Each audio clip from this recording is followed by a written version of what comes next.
I've decided to start a new life without you. The words hung in the air of the upscale restaurant where we'd gathered to celebrate my daughter's college graduation. Gregory, my husband of 28 years, stood with his champagne glass still raised, his announcement displacing the toast he was supposed to be making to Amelia's achievements. The clinking of silverware ceased. Conversations halted mid-sentence. 50 pairs of eyes darted between Gregory and me, waiting for my reaction, for the tears, the shouting, the dramatic exit everyone expected. Instead, I smiled. Congratulations on your honesty. My name is Bianca Caldwell. I am 54 years old, and until this moment, I had been playing the role of the devoted wife and mother perfectly. I put my own career aspirations on hold to support Gregory through 3 business ventures, 2 career changes, and countless finding himself phases. I raised our brilliant daughter, Amelia, who sat beside me now, her graduation cap still perched on her head, her expression frozen in horror. From the corner of my eye, I could see Cassandra Wells, Gregory's much younger girlfriend, shifting uncomfortably at the back table. She sat with people I had considered friends for decades. The same friends who apparently knew about the affair, yet never thought to tell me. The same Cassandra who had attended our Christmas parties, who had once called me for advice about her career. With practiced calm, I reached into my handbag and pulled out a sealed, cream-colored envelope. I placed it gently beside Gregory's plate. "What's this?" he asked, his triumphant expression faltering. "Something for you to read later," I replied, keeping my voice steady. I turned to Amelia, whose face had gone pale. I kissed her cheek. "I am so proud of you, sweetheart. This day is still about your accomplishment." Then I stood, smoothed my dress, and addressed our stunned guests. "Please enjoy your meal. I wish you all a lovely afternoon." With that, I walked out of the restaurant, my head held high, feeling 50 pairs of eyes follow me. The heavy door swung shut behind me, cutting off the beginning of anxious murmurs. Outside, the August summer heat hit me like a wall, but I welcomed it. For the first time in years, I could breathe freely.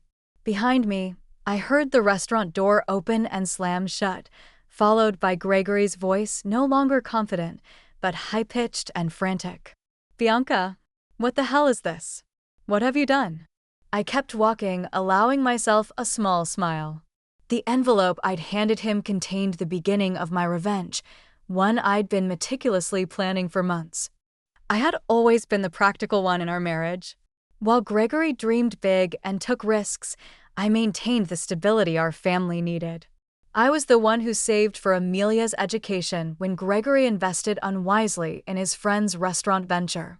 I was the one who worked extra hours as a finance manager at Truvanta Corp when his midlife crisis led him to quit his stable job to follow his passion for selling handcrafted furniture, a passion that lasted approximately 6 months before he grew bored.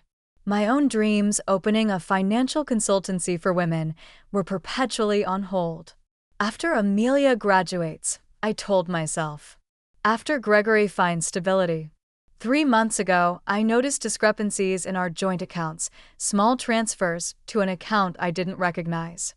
Having spent 20 years managing our family finances, these irregularities stood out like red flags. I could have confronted Gregory immediately, but something held me back. Perhaps it was intuition. Or perhaps it was the growing distance between us over the past year. Instead, I began quietly investigating. What I discovered was worse than I imagined. Gregory had been systematically moving funds to a separate account for over a year. He had also been taking Cassandra to expensive restaurants, purchasing jewelry, and even looking at beachfront property, all while telling me we needed to tighten our belts for retirement. Then came the text messages. I found them when Gregory left his phone unlocked. Messages about their new life together. Messages about how he was finally breaking free. Messages outlining their plans for the day after Amelia's graduation, the day he had chosen for his grand exit from our marriage. What Gregory had forgotten, or perhaps never fully understood, was that I had been a financial professional for over 30 years. I understood money trails. I knew how to trace hidden assets. And most importantly, I remembered the prenuptial agreement we signed 28 years ago when I had more family wealth than he did. The same agreement he had insisted upon, ironically, to protect his future earnings contained a fidelity clause. A clause that would now become his undoing. While Gregory was plotting his escape with Cassandra, I was building a case. I consulted with attorneys. I documented every hidden transfer. I gathered evidence of the affair. I prepared the divorce papers. I timed everything perfectly, knowing Gregory would wait until after Amelia's graduation to avoid ruining her big day. What he didn't expect was that I had already filed the papers earlier that morning. They were safely in court records, unavailable to him, but very real. What Gregory didn't know was that I was always 3 steps ahead. I didn't return to the restaurant. Instead, I drove to our home, a spacious colonial in Augusta's historic district, purchased 15 years ago. The same house he had already promised to Cassandra, according to the texts he never realized I had read. I parked in the driveway and calmly entered what had been our shared space for over a decade. Everything looked the same. The family photos on the walls, the antique grandfather clock that once belonged to my father, the worn leather couch where Gregory and I had once dreamed of growing old together. But everything had changed. I went upstairs to the master bedroom and opened the closet. Gregory's clothes were already packed into suitcases, hidden neatly in the back, ready for his planned departure tomorrow. I smiled at his predictability. He had always been meticulous about his wardrobe, but careless with the important things. My phone buzzed incessantly with messages from friends at the restaurant, from Amelia, even from Gregory's sister Diana, who had flown in for the graduation. I responded only to my daughter. I'm okay. This isn't your burden to carry. Enjoy your graduation day. We'll talk tonight. I love you. I had protected Amelia from the truth for months, not wanting to overshadow her final semester with family drama. She would be angry I hadn't told her, but I knew she would understand, eventually. Amelia had inherited my practicality, along with her father's charisma, a powerful combination that helped her graduate with honors. 3 hours later, I heard Gregory's car pull into the driveway. The front door slammed open. "Bianca," he shouted, his voice echoing through the house. "Where are you?" I was sitting in the living room, calmly reviewing documents on my laptop. I closed it just as he stormed in, his face flushed with rage, the envelope clutched tightly in his hand. "What is the meaning of this?" he demanded, waving the papers. "You served me with divorce papers? Today? Of all days." "I thought it aligned nicely with your plans," I replied coolly. "You wanted to start your new life. I'm simply helping facilitate the transition." "You had no right to." "I had every right," I interrupted, my voice steady. "Just like you had every right to choose Cassandra. We all make choices, Gregory." "The prenup expired years ago," he said, his tone suddenly smug. "Any lawyer will tell you that." I allowed myself a small smile. Actually, it didn't. Section 12 specifically states that the fidelity clause remains in effect for the duration of the marriage. Your lawyer should have explained that to you. "Oh, wait," I tilted my head. "You didn't consult one, did you?" The color drained from his face. Reality sank in. The prenup he had once insisted on to protect his potential wealth would now cost him everything: the house, the vacation property in Savannah, his share of our retirement accounts. His grand gesture at the restaurant had just become the most expensive announcement of his life. "You can't do this to me," Gregory said, collapsing onto the couch. "We built this life together." "And you chose to end it," I replied, "though not in the way you planned." Gregory's phone buzzed again, persistently, in his pocket. He glanced at it, then ignored it. Cassandra, no doubt, wondering where he was and why he wasn't following their carefully orchestrated plan. "You've always been calculating, Bianca," he said bitterly, trying a different approach. "But this? This is cold. What about our history? 28 years together, does that mean nothing to you?" I studied him, this man I had loved for nearly 3 decades, The man who had held my hand through 2 miscarriages before we had Amelia. The man who once surprised me with a weekend trip to Charleston for our 10th anniversary. When had he changed? Or had he always been this person and I had been too devoted to notice? Our history meant everything to me, I said truthfully. That's why your betrayal hurt so deeply. His expression softened, just slightly, as if sensing an opening. Then maybe we can fix this, he said gently. I made a mistake. People make mistakes. This wasn't a mistake, Gregory. This was a calculated plan spanning more than a year. You systematically moved our money. You looked at property with her. You planned to announce our separation in public to humiliate me. His face hardened again. You're exaggerating. Am I? I picked up my phone, opened the recording app, and pressed play. Gregory's voice filled the room. After the graduation, I'll tell her it's over. A public setting is better. She won't make a scene in front of everyone. Then Cassandra's voice, and she has no idea about the money? Gregory again. None. Bianca trusts me completely. That's her weakness. The blood drained from his face. You recorded our conversations? That's illegal. Not in Georgia, I replied calmly. Not when one party consents. And not when it's in your own home. I didn't record your private moments with Cassandra. I'm not cruel. Just the conversations about your plans to defraud me. Gregory stood suddenly, agitated.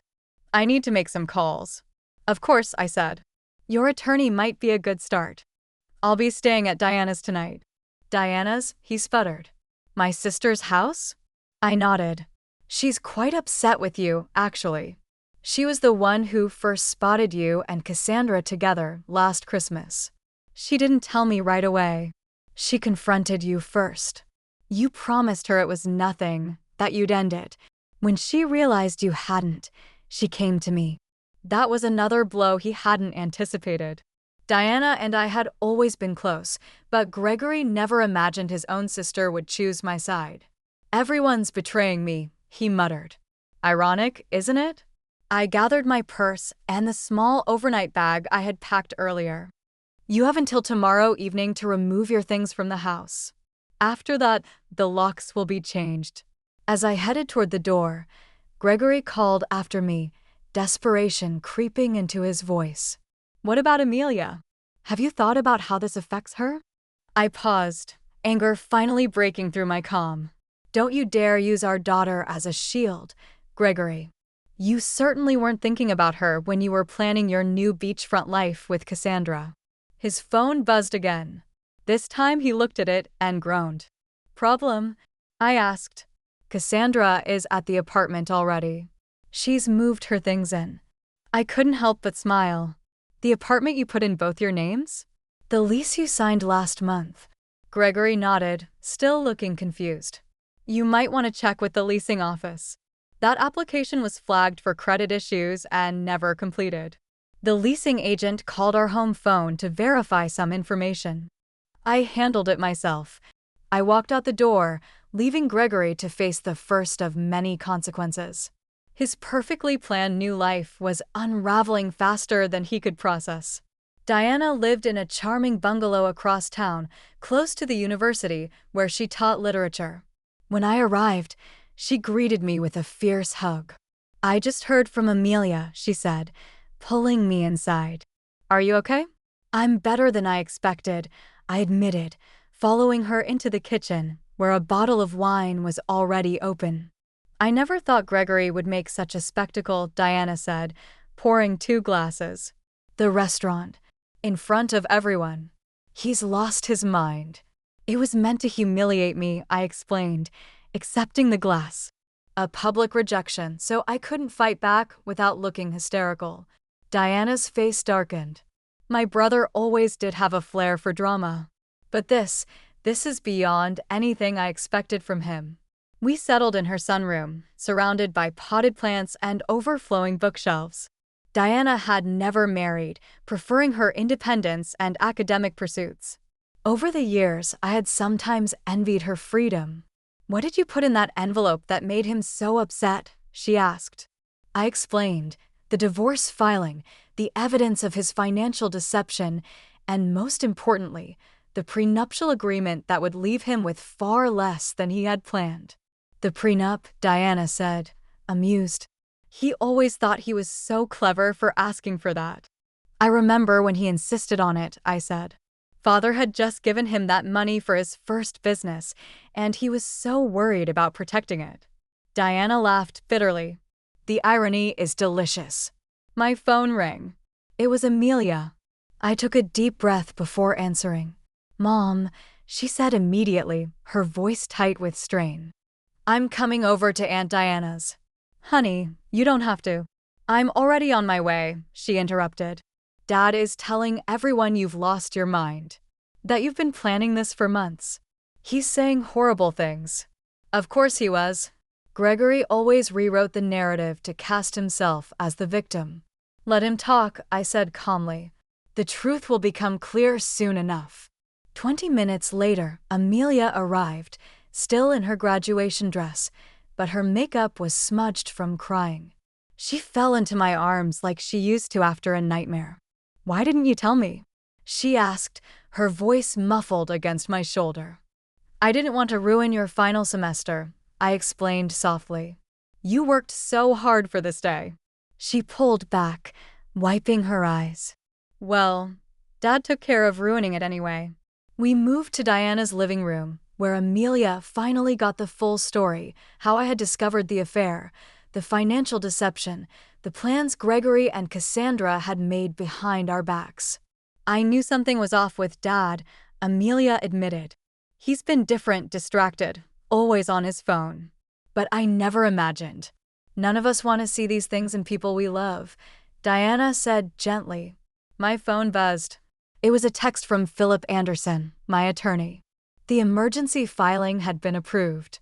The accounts I identified were now frozen pending the divorce proceedings.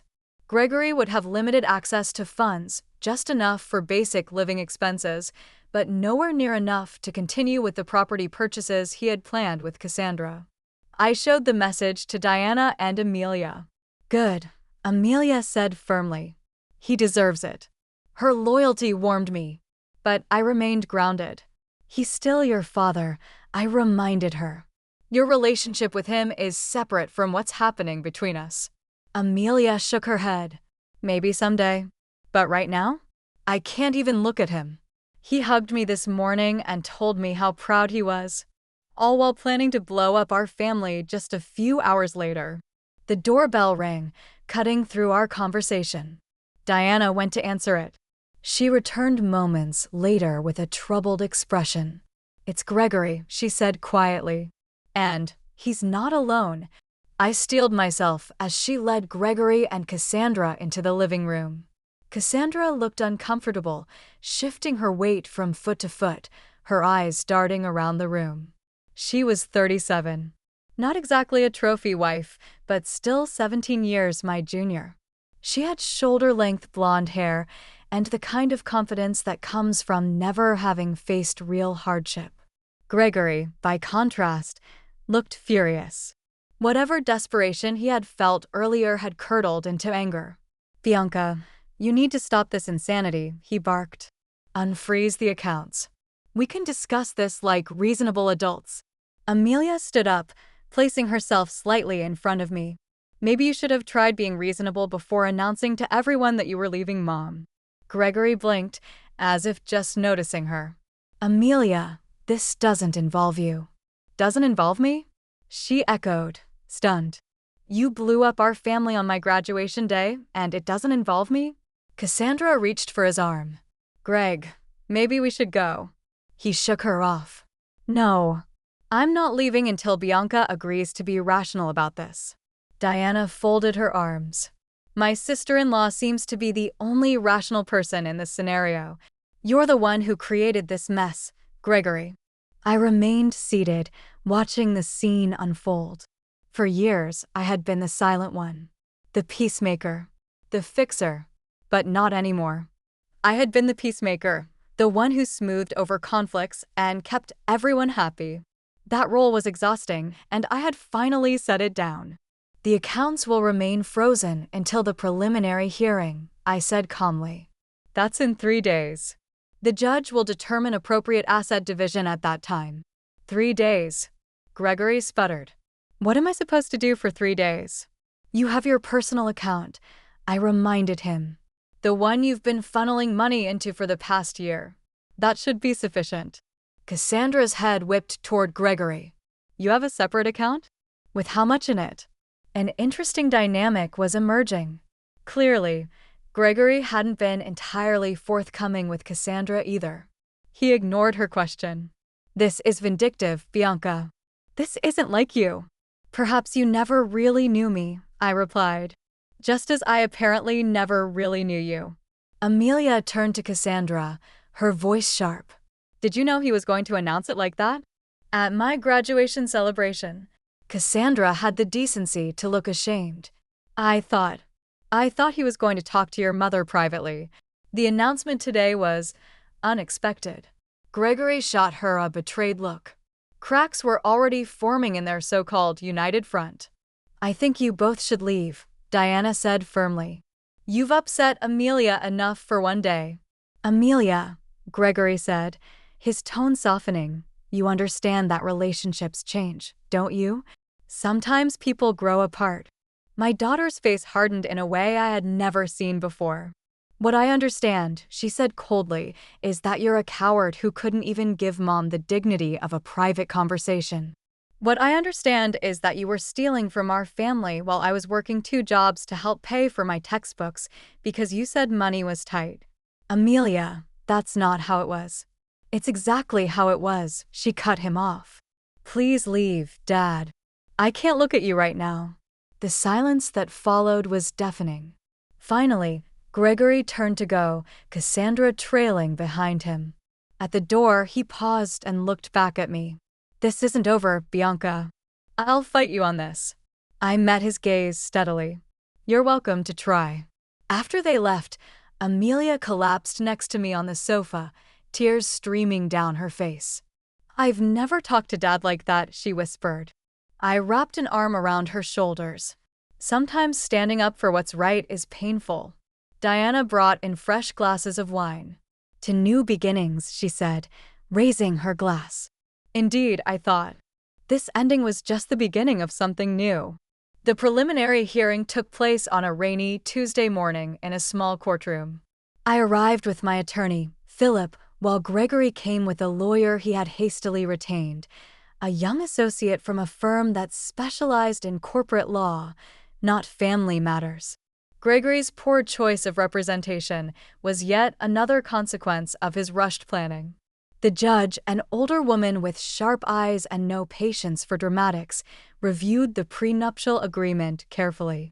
This document appears to be in order, she said, peering over her reading glasses at Gregory's attorney. Do you contest its validity? The young lawyer cleared his throat. Your Honor, we believe the agreement has expired due to the length of time that has passed. The judge flipped through the paperwork. Section 18 clearly states that the duration is for the term of the marriage plus any legal proceedings resulting from its dissolution, she read aloud. There is no expiration date indicated. Gregory leaned forward, whispering urgently to his lawyer, who looked increasingly uncomfortable. Furthermore, the judge continued, the evidence of systematic fund transfers appears to violate the financial disclosure requirements in Section 23. She shuffled through the exhibits, then looked up again. I am ruling to maintain the freeze on joint accounts pending full financial discovery. Mr. Caldwell's personal account will remain accessible to him. The family home will remain in Mrs. Caldwell's possession during proceedings, as stipulated in the prenuptial agreement's infidelity clause. Gregory's face flushed dark red. This is outrageous, he muttered, loud enough for me to hear. The judge fixed him with a steely glare. Mr. Caldwell, I suggest you review the agreement you signed more carefully. This court will reconvene in 30 days for the full hearing once discovery is complete. As we exited the courtroom, Gregory caught up to me in the hallway. Bianca, please, he said, breathless. We need to talk about this, reasonably. 20 years together has to count for something. It did, I replied, without hesitation. It counted for everything, until you decided it didn't. It didn't. I walked away, leaving him standing alone in the courthouse corridor, the weight of his choices finally beginning to sink in. Word spread quickly through our social circle. Friends called daily, some offering support, others clearly fishing for gossip. I maintained a dignified silence about the details, saying only, "Gregory and I are separating. These things happen." Meanwhile, Gregory's carefully constructed facade was crumbling. The image he had spent years cultivating, successful businessman, devoted family man, was tarnished beyond repair. The financial freeze meant he couldn't follow through on promises made to Cassandra.